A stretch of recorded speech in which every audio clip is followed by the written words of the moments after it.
wabarakatuh. Kami dari kelompok 7 yang saya Muhammad Rizky Mahendra, teman saya Pratama Gali Adi Saputra dan Mustafid Sabidillah. Kami dari kelompok 7 akan membahas materi kami yang berjudul pengawasan dan penegakan hukum administrasi negara. Materi yang pertama akan disampaikan oleh Pratama Gali. Di sini saya akan menyampaikan pengertian dari pengawasan. Pengertian dari kata pengawasan yang telah ada dalam pembendaharaan kata bahasa Indonesia. Pengawasan berasal dari kata awas yang artinya memperhatikan baik-baik dalam arti melihat sesuatu dengan cermat dan seksama. Tidak ada lagi kegiatan kecuali memberi laporan berdasarkan kenyataan yang sebenarnya dari apa yang diawasi. Disimpulkan juga oleh Purwadarminta dalam Kamus Bahasa Indonesia, pengawasan adalah suatu bentuk pemeriksaan atau pengontrolan dari pihak yang lebih tinggi kepada pihak di bawahnya. Pengawasan adalah proses mengamati, membandingkan tugas atau pekerjaan yang dibebankan kepada aparat pelaksana dengan standar yang telah ditetapkan dalam suatu rencana yang sistematis dengan tindakan kooperatif serta korektif guna menghindari penyimpangan demi tugas tertentu. Menurut Sujanto, pengawasan adalah segala usaha dan atau kegiatan untuk mengetahui dan menilai kenyataan yang sebenarnya mengenai pelaksanaan tugas dan kegiatan. Menurut Saiful Anwar, pengawasan atau kontrol terhadap tindakan operator pemerintah diperlukan agar pelaksanaan tugas yang telah ditetapkan dapat mencapai tujuan dan terhindar dari penyimpangan atau kesalahan dalam melaksanakan tugasnya. Dan di sini pun ada berbagai macam pengawasan.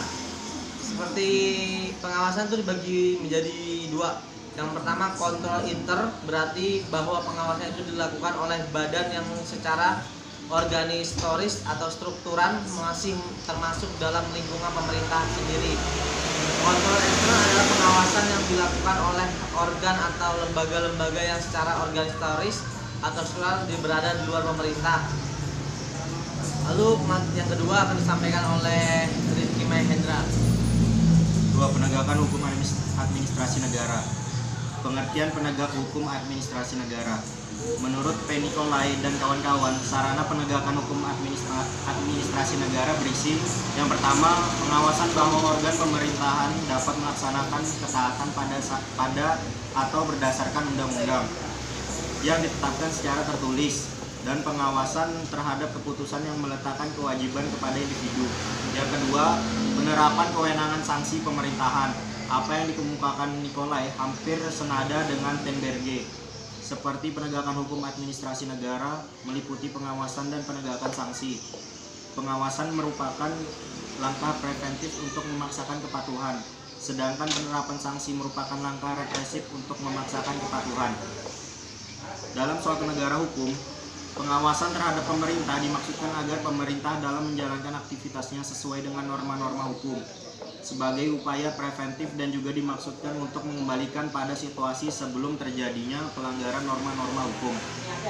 Sebagai suatu upaya represif, di samping itu yang terpenting adalah bahwa pengawasan ini diupayakan dalam rangka memberikan perlindungan hukum bagi rakyat. Pengawasan segi hukum dan segi kebijakan terhadap tindakan pemerintah dalam hukum administrasi negara adalah dalam rangka memberikan perlindungan bagi rakyat yang terdiri dari upaya administratif dan peradilan administrasi. Dalam hukum administrasi negara, penggunaan saksi administrasi merupakan penerapan kewenangan pemerintah, di mana kewenangan ini berasal dari aturan hukum administrasi negara tertulis dan tidak tertulis. Pada umumnya memberikan kewenangan kepada pemerintah untuk menetapkan norma-norma hukum administrasi negara tertentu. Diiringi pula dengan memberikan kewenangan untuk menegakkan norma-norma itu, mulai penerapan sanksi bagi mereka yang melanggar norma-norma hukum administrasi negara tersebut. Setelah disampaikan oleh Mustafid. Pembahasan yang tadi masuk ke dalam pembahasan yang kedua, yaitu macam-macam saksi dalam hukum administrasi negara. Seiring dengan luasnya ruang lingkup dan keragaman bidang urusan pemerintahan yang masing-masing diatur dengan undang-undang tersendiri, macam-macam dan jenis saksi dalam rangka penegak peraturan itu menjadi beragam. Secara umum dikenal beberapa macam saksi dalam hukum administrasi negara, yaitu paksaan pemerintah, penarikan kembali keputusan yang menguntungkan, kemudian pengenaan uang paksa oleh pemerintah, kemudian pengenaan denda administrasi. Kemudian jenis-jenis pelanggaran lalu lintas. Adapun dimaksud pengertian pelanggaran lalu lintas, setiap pelanggar terhadap rambu-rambu lalu lintas maupun dalam cara mengemudi memakai jalan. Pelanggaran lalu lintas dibedakan dalam beberapa tingkatan, yaitu yang pertama pelanggaran berat, kemudian pelanggaran biasa, terus pelanggaran ringan, kemudian pelanggaran khusus. Lalu lintas. Pengertian dan istilah dalam bidang lalu lintas. Pengertian lalu lintas menurut pasal 1 ayat 1 Undang-Undang Nomor 22 Tahun 2009 tentang lalu lintas dan angkutan jalan menyatakan bahwa lalu lintas adalah salah satu kesatuan sistem yang terdiri atas lalu lintas, angkutan jalan, jaringan lalu lintas dan angkutan jalan, prasarana lalu lintas dan angkutan jalan kendaraan, pengemudi, pengguna jalan serta pengelolaannya. Untuk pengaturan hukum lalu lintas di Indonesia adalah Undang-Undang Nomor 22 Tahun 2009 tentang lalu lintas dan angkutan jalan. Dan sebagai peraturan pelaksanaan dari peraturan tersebut diantaranya adalah Peraturan Pemerintah Nomor 41 Tahun 1993 tentang angkutan jalan. Kemudian peranan kepolisian. Dalam kaitan pembahasan lalu lintas, maka perlu juga membicarakan tentang peranan kepolisian yang memiliki tugas dan kewajiban dalam bidang lalu lintas. Yang pertama yaitu pemahaman tentang arti peranan. Peranan merupakan tindakan atau perilaku yang perlu dilakukan oleh seseorang yang menempati suatu posisi di dalam status sosial. Kemudian, konsep peranan kepolisian. Dalam menganalisis peranan kepolisian dan kaitannya dengan lalu lintas digunakan konsep sebagai berikut. Yang pertama yaitu peranan yang telah ditetapkan sebelumnya disebut sebagai peranan normatif. Yang kedua, sedangkan peran ideal dapat diterjemahkan sebagai peranan yang diharap kendalikan oleh pemegang peranan tersebut.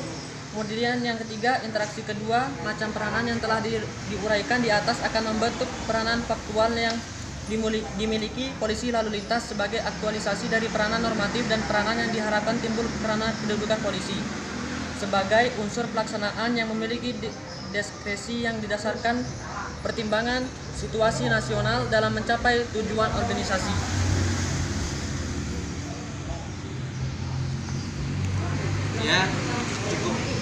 Kami rasa cukup sampai di sini presentasi materi yang akan kami sampaikan. Apabila ada kurang jelas atau kesalahan dari kami mohon maaf. Wabillahi taufiq wal hidayah. Assalamualaikum warahmatullahi wabarakatuh.